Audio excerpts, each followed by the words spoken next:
नमस्कार मित्रों। साहित्य क्या है, कविता क्या है और कवि क्या है और साहित्यकार क्या है, इन सबको परिभाषित करना बहुत ही टेढ़ा काम है।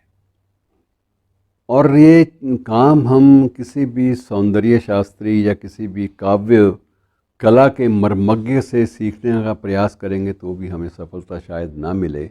कुछ एक व्यक्तित्व हैं जिनसे हम ये बात ज़रा शायद समझ में आ जाए, इसलिए मैं थोड़ी सी जानकारी आपके साथ दक्षिण भारत के एक कवि के बारे में आपसे बांटने का प्रयास करूंगा। ये कवि, आप अंदाज़ा लगा लीजिए कि ये कवि 16 साल एक ग्रामीण स्कूल में बच्चों की रसोई तैयार करने के काम में लगा रहा, नौकरी करता रहा। और उसके बाद इसको जब वो स्कूल बंद हो गया, जब स्कूल में वो पद नहीं रहा, वो नौकरी भी नहीं रही जिस नौकरी से उसको मुश्किल से एक रसोइये की पगार मिलती थी। और गांव के स्कूलों में रसोइये की पगार कितनी होगी आप अंदाज़ा लगा लीजिए, और विशेष रूप से जब स्कूल भी प्राइवेट हो, निजी क्षेत्र का हो। और उसके बाद जब वो स्कूल में पगार मिलनी बंद हुई तो उसने वो काम छोड़ दिया और एक दूसरे स्कूल के बाहर इसने एक फड़ी जिसे बोलते हैं, एक चादर बिछा के अपना सामान बेचना, चना चबैना और धीरे धीरे कुछ और चीज़ें, खाने पीने की टॉफ़ियाँ और ये चीज़ें बेचनी शुरू कर दी। लेकिन गुजारा टॉफ़ियाँ बेचकर नहीं हो सकता, परिवार नहीं पाला जा सकता, ये उसको जल्दी समझ में आने लगी बात। और तभी एक व्यक्ति ने उसे एक सुझाव दिया कि भाई ऐसा करो, बैंक से कर्जा ले लो।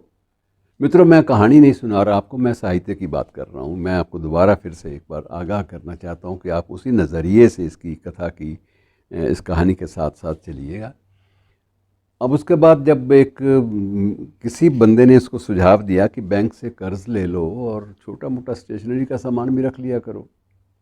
बैंक में गया तो बैंक वालों ने कहा कि तुम्हारे पास तो कोई, ना तो कोई ज़मानत है, ना तुम्हारे पास कोई संपत्ति है जिसका तुम रखोगे, जिसकी गवाही दोगे, ना प्लेज नहीं कर सकते, कुछ तुम इस लायक नहीं हो आर्थिक रूप से।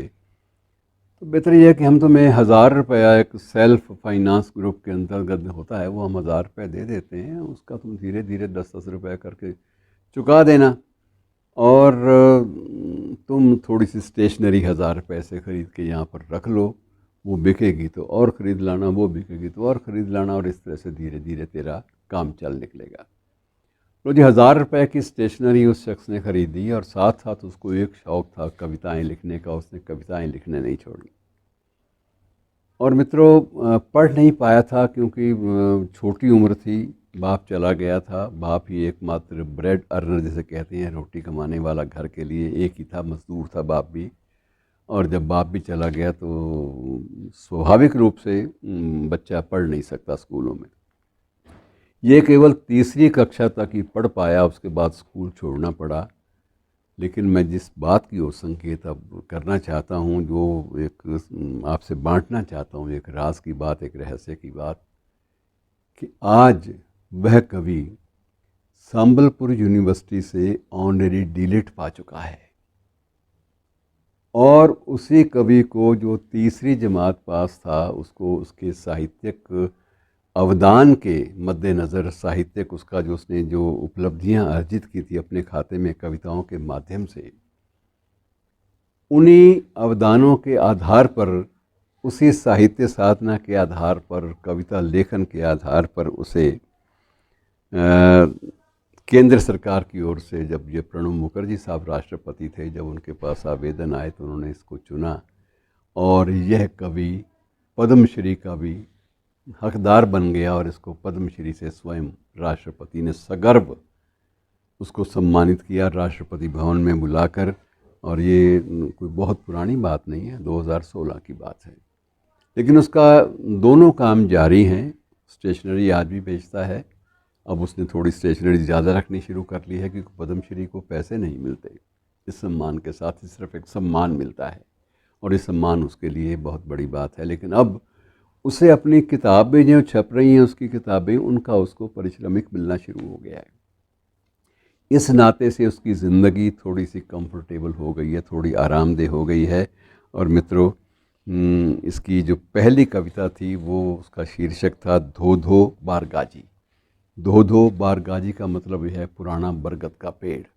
और वो जो कविता थी 1990 में उसने एक स्थानीय पत्रिका में अपने ही, क्योंकि ये उड़ीसा का रहने वाला था, तो उड़ीसा का एक बरगढ़ है ज़िला, उसमें एक गांव है घेंस, जहाँ जिसका जन्म हुआ था। अब इनका कहना चाहिए क्योंकि हमारे लिए सम्मानित कवि है, और जन्म हुआ था वहाँ पर। तो उसी गांव से आने वाले इस शख्स ने अपनी साहित्य साधना के बूते पर क्या नहीं कर दिखाया, आप अंदाज़ा लगा लीजिए। और वो आज भी स्वयं कहते हैं हल्दरनाक कि मैं आज भी जूता या चप्पल नहीं पहन सकता, आदत नहीं है, और उसमें मुझे घुटन होती है, मुझे चक्कर आने लगते हैं, और इसलिए वो धोती और बनियान ही पहनते हैं।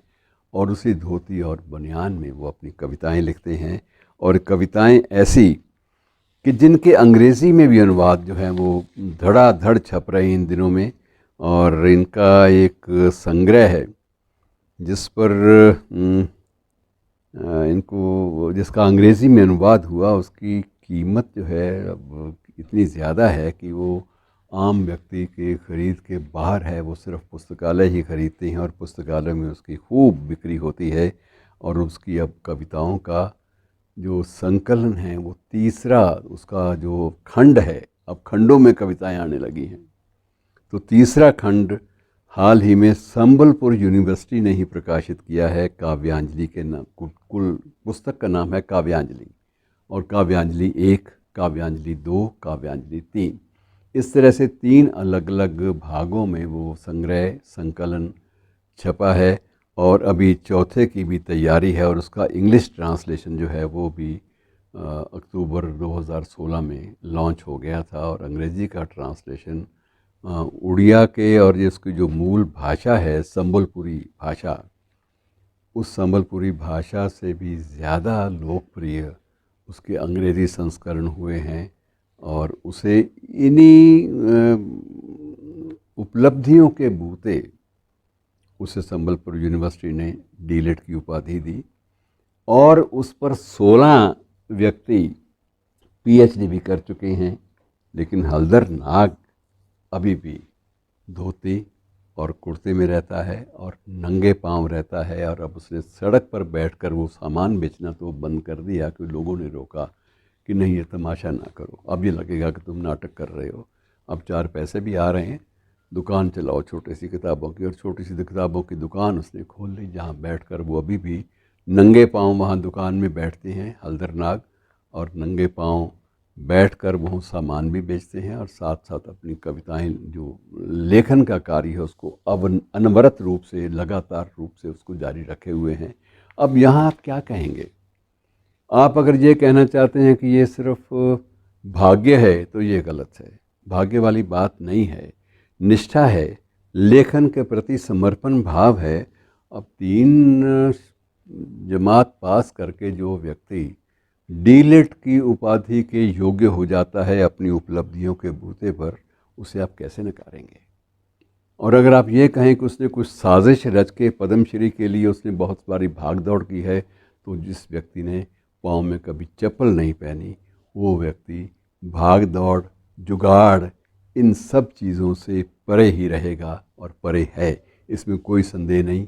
और ऐसे कवि को भी नमन कीजिए, और साथ में उसके माध्यम से साहित्य के मर्म को, कविता के मर्म को, और साहित्य की मर्यादा, और इस सारे के सारे आडंबर को देखने का प्रयास कीजिए कि हम कहाँ हम चूक करते हैं, और कहाँ वो व्यक्ति अपनी निष्ठा के प्रति समर्पित भाव से बना रहा, लगा रहा, उसने कभी चूक नहीं की। और परंपरा का पालन करते हुए मैं चाहूँगा कि आपसे विदा लेने से पहले एक गज़ल की कुछ एक पंक्तियाँ, गज़ल वसीम बरेलवी साहब के नाम से छपी है। मुझे उम्मीद है उनकी होगी, कि आजकल कोई भरोसा नहीं है किसके नाम से, उसी बड़े नाम के साथ कुछ भी छप जाता है। लेकिन क्योंकि गज़ल अच्छी है इसलिए मैं आपसे बांट लेता हूँ कि कहाँ सवालों के तुमसे जवाब मांगते हैं, कहाँ सवालों के तुमसे जवाब मांगते हैं, हम अपनी आँखों के हिस्से के ख्वाब मांगते हैं। और हमी को दरिया पे जाने से रोकने वालों, कि हमी को दरिया पर जाने से रोकने वाले हमी से पानी का सारा हिसाब मांगते हैं। हमी को दरिया पे जाने से रोकने वाले हमी से पानी का सारा हिसाब मांगते हैं। अजीब लोग हैं, इन पे तो रहम आता है। अजीब लोग हैं, इन पे तो रहम आता है, जो कांटे बोकर ज़मीं से गुलाब मांगते हैं। शुक्रिया मित्रों, धन्यवाद।